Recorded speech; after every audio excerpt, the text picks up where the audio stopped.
sin lugar a dudas es inevitable hablar del caso Erico Galeano, como así también de Rafael Esquivel, alias Mbururú, quien está privado de su libertad en una cárcel en Ciudad del Este. Con relación a ese punto, Luis Alberto Mauro decía, eso ya escapa del TSJ. Escuchamos. Uno podrá decir Mbururú, que es un sinvergüenza, que tiene 5 o 10 acusaciones penales encima, pero la voluntad popular dice que él es un senador electo. Ahora, el hecho de que si va a jurar lo mismo que Erico Galeano, si tiene o no tiene fueros, eso es algo que no le corresponde a la justicia electoral. Y ustedes los periodistas son testigos de varios casos de desafuero que se plantearon en el Parlamento. Le corresponde a cada Cámara juzgarle a sus miembros. En algunos casos se otorgaron los desafueros, en otros casos no, pero la justicia electoral jamás opinó en eso, porque no es de su ámbito. A nosotros, ¿qué nos corresponde? Organizar las elecciones, juzgar las elecciones y proclamar a las nuevas autoridades. Lo de los fueros no tiene nada que ver con la justicia electoral. ¿Y qué dicen en el Congreso, en ambas cámaras, en el Senado también, Fernanda Chamorro, con relación a esta polémica que ya está instalada y que se habla desde hace varios días? Tema Erico Galeano, tema Rafael Esquivel, alias Mbururú. Y nada más y nada menos que 2 de los nombres de senadores que suenan más fuertes como presidentes del Congreso para el próximo periodo que va a iniciar sus funciones el 1 de julio, están hablando de estos casos. Algunos opinan, uno de ellos particularmente, que el caso de Rafael Esquivel, alias Mbururú, no es igual al de la situación actual de Erico Galeano. Pero ¿en qué coinciden Silvio Beto Ovelar y Óscar Salomón? En que si un senador no se presenta en el acto de juramento del próximo 30 de junio a realizarse aquí en la Cámara de Senadores, no hay otra forma en la que puedan jurar. Escuchamos a continuación primeramente lo que decía Silvio Ovelar, quien opina que para él a estas alturas ya Erico Galeano tiene doble fueros y tiene que jurar aquí en la sesión del 30 de junio en el Congreso Nacional y posterior a eso volver a pedir su desafuero.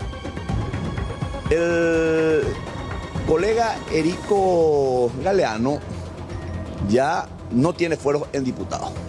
Él, lógicamente, fue electo. Desde el momento mismo que fue electo, cuenta con fuero.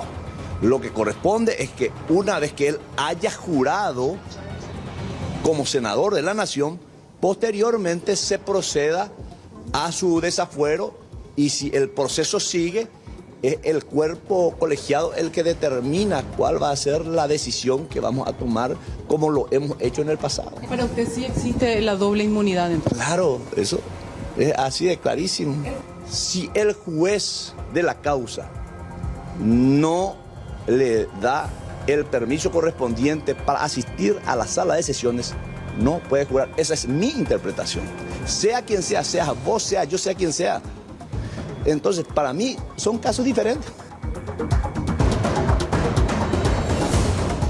Él decía, son casos diferentes, ambas situaciones, tanto el de Rafael Esquivel como el de Erico Galeano, porque para Ovelar, él cree que Erico va a tener la posibilidad de venir a jurar en ese acto, no tanto así posiblemente el caso de Rafael Esquivel, pero decía, y era bastante claro al final de la entrevista al mencionar, si un juez no le da el permiso a alguien que tiene prisión preventiva y que debe asistir a la sala de sesiones a prestar juramento, no podrá hacerlo, dando a entender que nadie puede enviar a ningún secretario del Congreso como se estaba intentando aplicar para que preste juramento, por ejemplo, desde la cárcel, aunque sí hay precedente de otros lugares fuera del Congreso donde han prestado juramento, por ejemplo, algunos senadores electos estando enfermos en su domicilio particular.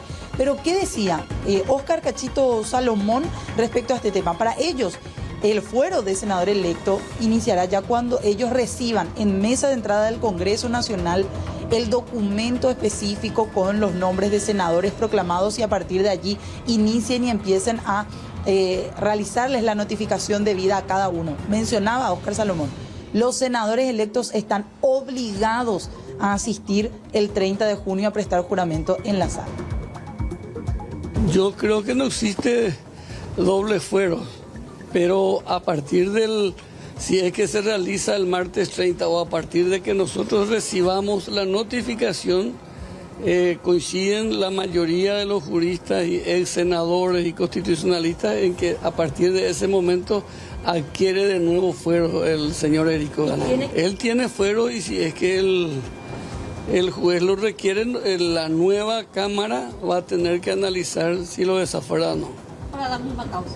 Por la misma causa. El acto de juramento se realiza en forma presencial aquí en el Congreso de la Nación. ¿Usted no va a convocar a ¿Correría la lista?